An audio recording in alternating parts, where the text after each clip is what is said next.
Hello friends, అందరికీ welcome back to our channel Suni's kitchen. మీ అందరికీ అడ్వాన్స్గా సంక్రాంతి శుభాకాంక్షలండి. ఈ సంక్రాంతికి మా ఇంట్లో స్పెషల్గా అరిసెలు అయితే ప్రిపేర్ చేసామన్నమాట.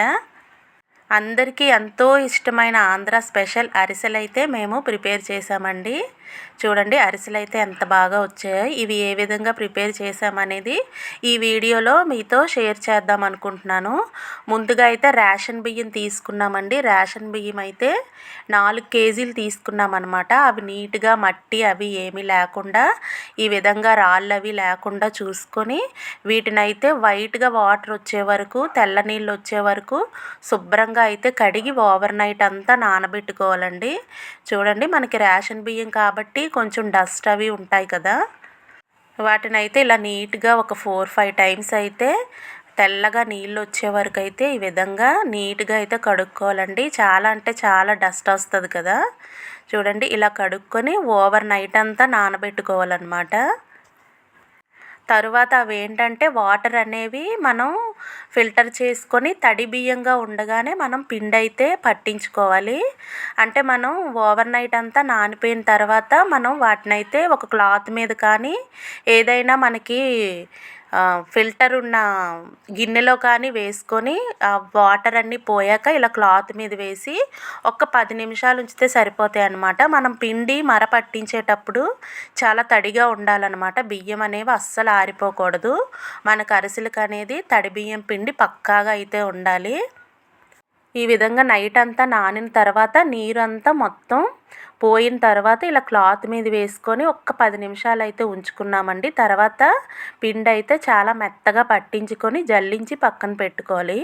ఇంకా ఈ 4 కేజీల బియ్యం కోసం అయితే మేము 2 కేజీల బెల్లం అయితే తీసుకున్నామండి. 2 కేజీల బెల్లం ఇంకా 1/2 కేజీ పంచదార అనమాట. సరిగ్గా ఈ బెల్లానికి ఆ పిండికి కరెక్ట్గా సరిపోతుంది. కొద్దిగా పిండి అయితే వెనక్కి ఉండిపోతుంది అనమాట. పాకం వచ్చేటప్పుడు సరిపడా పిండి మనం వేసుకోగా ఇంకా కొద్దిగా పిండి ఉండిపోతుంది. నెక్స్ట్ ఏంటంటే ఇలా బెల్లం అనేది కొంచెం ఇలాగా పౌడర్లా చేసుకొని స్టవ్ మీద పెట్టుకోవడమే. ఇందులోనే మనం పంచదార కూడా యాడ్ చేసుకోవచ్చు. ఇంక మేమైతే మాకు పిన్ని గారు వచ్చి మాకు చేశారనమాట. మా రిలేటివ్స్ అందరం కలిసి చేసుకున్నాము. చూడండి ఒక పాత్రలో బెల్లము ఇంకా 1/2 కేజీ పంచదార, 2 కేజీల బెల్లం 1/2 కేజీ పంచదార అయితే వేసుకొని ఒక 1/2 గ్లాస్ వాటర్ అయితే పోసారండి. జస్ట్ పాకం రావడానికి కొంచెం వెట్ చేస్తారనమాట బెల్లాన్ని, అంతే. దానికి కొలతలు ఏమీ ఉండవు. ఇలా కొద్దిగా వాటర్ అయితే యాడ్ చేసి హై ఫ్లేమ్లో ఉంచితే ఈ విధంగా బెల్లం అంతా కరిగిపోతూ ఉంటుంది అన్నమాట. చూడండి బెల్లం అయితే ఇలా కరగబెట్టుకోవాలి హై ఫ్లేమ్లో పెట్టుకొని. చూడండి ఇలా కరుగుతూ ఉండి మనకి ఉండపాకం అయితే రావాలన్నమాట. చూడండి ఇలా హై ఫ్లేమ్లో ఉంచుకొని బెల్లం అంతా కరిగించుకోవాలి. సంక్రాంతి అంటే మనకి ఫస్ట్ ఉండే పిండి వంటలు అయితే అరిసెలే కదండి.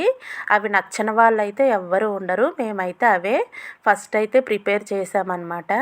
చూడండి పాకం అయితే దగ్గరికి వస్తుంది. ఇలా వాటర్లో వేసి ఉండపాకం వచ్చేలా చూసుకోవాలి. పిన్ని గారు ఏమన్నారంటే మీకు అరిసెలు మెత్తగా కావాలా లేకపోతే కొంచెం గట్టిగా ఉన్నా పర్వాలేదా అన్నారు. మాకైతే మెత్తగానే అడిగాము. అందుకని ఇలా వస్తే పాకం సరిపోతుంది అన్నారనమాట. సో అందుకనే మరి ఉండగా కాకుండా కొంచెం అటు ఇటుగా ఉండేలా అయితే పాకం తీశారనమాట. నెక్స్ట్ పిండంతా ఇలా ఒకేసారి వేసేసారండి. నాకైతే భయం అనమాట. నేను ఎప్పుడైనా అరిసెలు ప్రిపేర్ చేసేటప్పుడు కొంచెం కొంచెం వేసి కలుపుతూ ఉంటాను. ఇది ఎక్కువ వంట కాబట్టి అందరం కలిసి చేసుకున్నాం కాబట్టి ఇంకా మా పిన్ని గారే ఇదంతా కలిపారనమాట. ఎందుకమ్మా కొంచెం కొంచెం ఒకేసారి వేసి కలిపినా కూడా అస్సలు ఏమీ ఉండకట్టదు, అలా చూడు అన్నారు.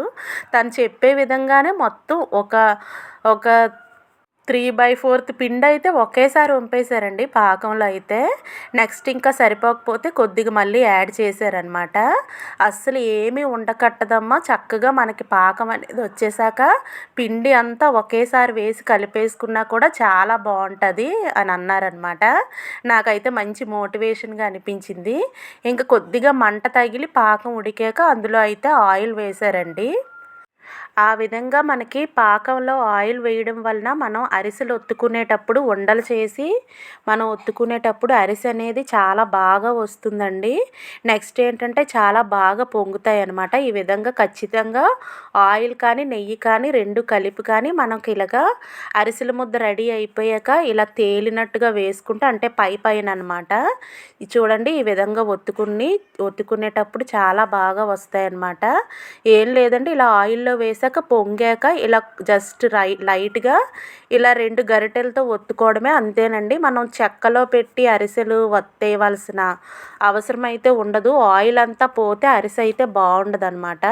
ఈ విధంగా లైట్గా ప్రెస్ చేసుకుంటే మనకి అరిసెలో కొద్దిగా ఆయిల్ అనేది కొద్దిగా ఉంటే కనుక మనకి అరిసె అనేది టేస్ట్గా ఉంటుంది. మనం వుడెన్ వాటిని ప్రెస్ చేస్తే ఏంటంటే ఆయిల్ మొత్తం పోయి అరిసె అనేది చాలా నార్మల్ పిండి పిండిగా అయిపోతుంది అనమాట. అలానే పిన్ని గారే చెప్పారు. నెక్స్ట్ ఏంటంటే ఇలా నువ్వుల అరిసెలు నార్మల్ అరిసెలు అయితే మేము ప్రిపేర్ చేసుకున్నామండి. నువ్వులతో కొన్ని నార్మల్తో కొన్ని ప్రిపేర్ చేసుకున్నాం. చూడండి ఎంత బాగా తయారైపోయాయో. చాలా అంటే చాలా ఎక్కువ అయ్యాయండి. 4 కేజీల బియ్యానికి 2 కేజీల బెల్లం, అర కేజీ పంచదార అయితే పట్టింది. ఈ ప్రాసెస్లోనే మీరు కూడా ఖచ్చితంగా ట్రై చేయండి, అందరికీ షేర్ చేయండి. చాలా అంటే చాలా బాగా వచ్చాయి. ఇంకా ఈజీ ప్రాసెస్ అనమాట. ఏమాత్రం భయపడక్కర్లేదు. పాకం ఇంకా కొంచెం ముదరగా తీసుకున్నా కూడా ఏం పర్వాలేదండి. ఇప్పుడు ఇందాక నేను చూపించిన పాకంలో కూడా చాలా అంటే చాలా బాగా వచ్చాయన్నమాట. అరిసెలు అనేవి చాలా ఈజీగా ప్రిపేర్ అయిపోయి ఇంకా టేస్ట్ అయితే చెప్పక్కర్లేదు. నువ్వుల అరిసెలు అయితే అద్భుతంగా ఉన్నాయన్నమాట.